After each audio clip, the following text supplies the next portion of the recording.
Galerinha, vou aproveitar esses 10 minutos finais. Tomara que a outra turma consiga acompanhar, né? Jezebel, que Deus me proteja. Ó, pessoal, vou aproveitar esses 10 minutos finais para introduzir uma matéria que lá na Federal a gente estuda em 2 semestres. Eu tenho aqui 2 aulas para falar dela, certo? E lá na Federal o cara faz 1 semestre com a matéria, Transcal 1, mais outro semestre, Transcal 2, Transferência de Calor 2, e mesmo assim o cara não sabe merda nenhuma de transferência de calor. Se o cara quiser, o cara pode fazer mestrado, doutorado em uma área e ainda saber um pouquinho só daquela área. Como a ciência é delicada. Eu nessa aula quero pelo menos introduzir a matéria Transcal, ou melhor, transferência de calor. Vamos falar um pouquinho disso.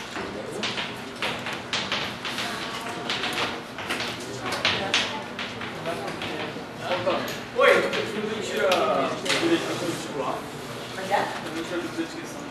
Claro, ó galera, na assistência, tu pode trazer a questão que tu quiser e eu vou resolver ela. Do ITA, sim, sempre resolvemos várias do ITA. O único problema é o seguinte, ó. Primeira assistência de todas. O cara geralmente vem o ninja já com aquele problema para lascar o cara, né? Eu vou fazer esse problema também, só que eu vou fazer no final da aula. Por quê? Porque já teve problema do ITA que eu demorei 56 minutos para resolver.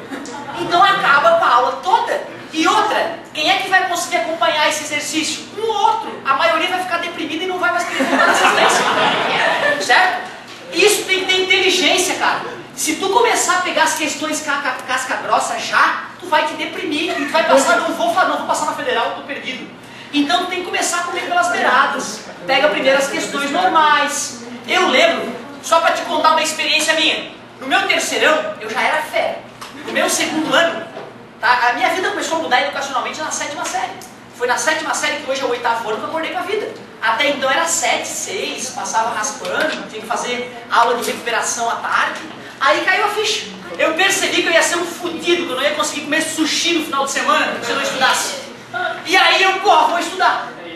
E aí eu chegava no armário da minha irmã e comparava o meu boletim com o da minha irmã, porque ela era CDF, meus pais puxavam no saco dela.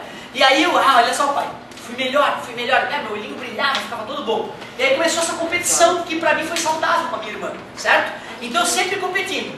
No segundo ano, eu já tinha sido o melhor aluno no 8º, no primeiro. No segundo ano foi a glória da minha vida. Eu só não tirei 10 em 2 provas do ano, 3.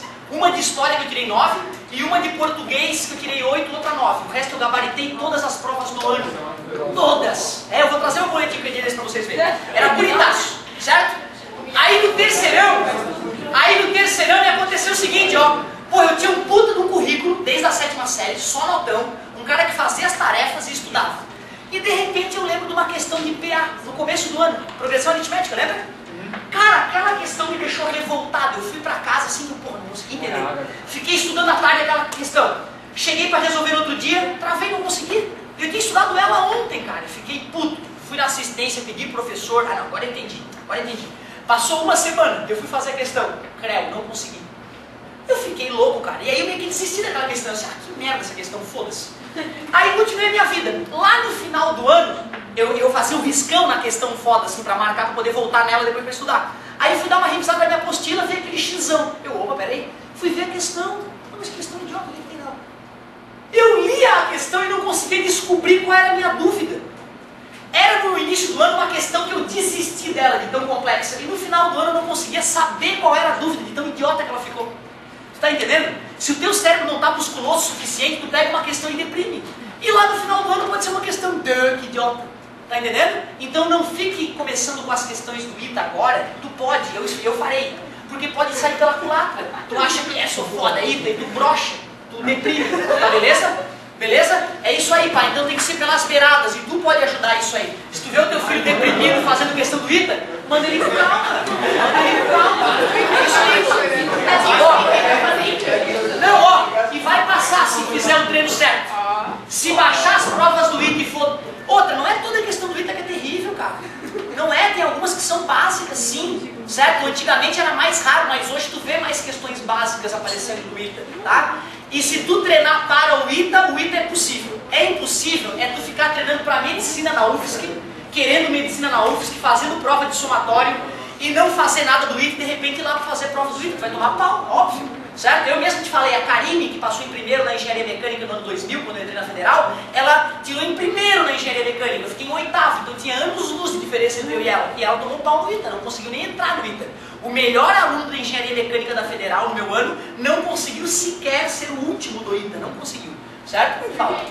ITA, Instituto Tecnológico da Aeronáutica, fica em São José dos Campos, no estado de São Paulo. É excelência no Brasil em engenharia aeronáutica, eletrônica, entre outras. Embraer, sabe o que é Embraer?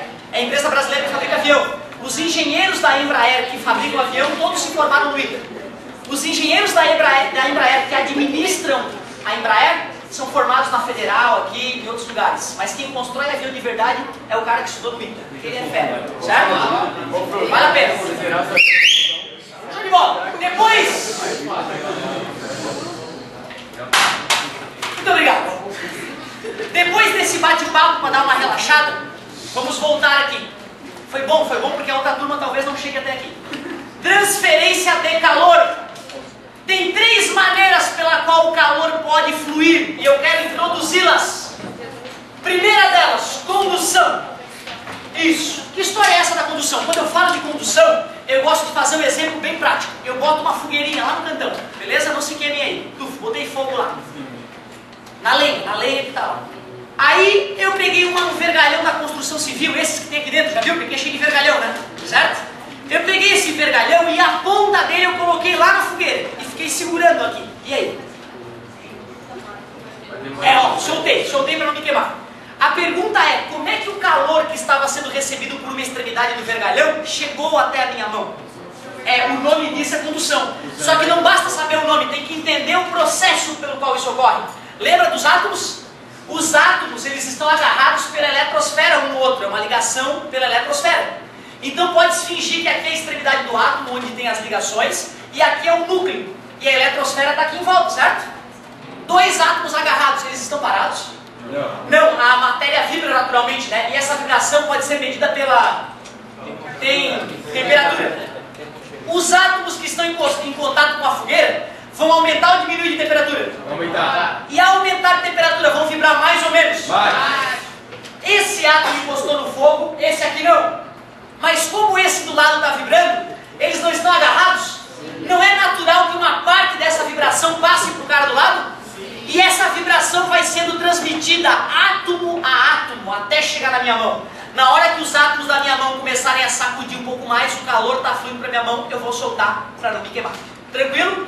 Então, condução é um processo de transmissão de calor que ocorre principalmente nos materiais sólidos, porque nos materiais sólidos os átomos estão agarrados de verdade. Aí quando um vibra, o outro vibra bem também.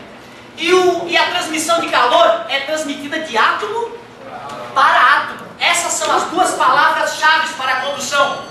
Principalmente nos sólidos. E o calor é transmitido átomo a átomo.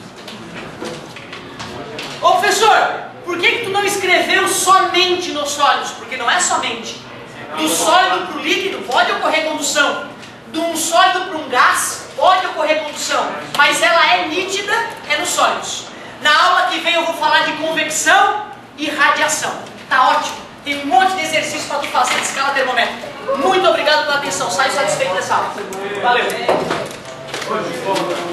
Ah, meu Deus, não vejo mais vocês. Bom final de semana, não usem drogas, usem preservativos, né, pai? E eu preciso de vocês descansados e vivos na sexta-feira que vem, beleza? Valeu, galerinha.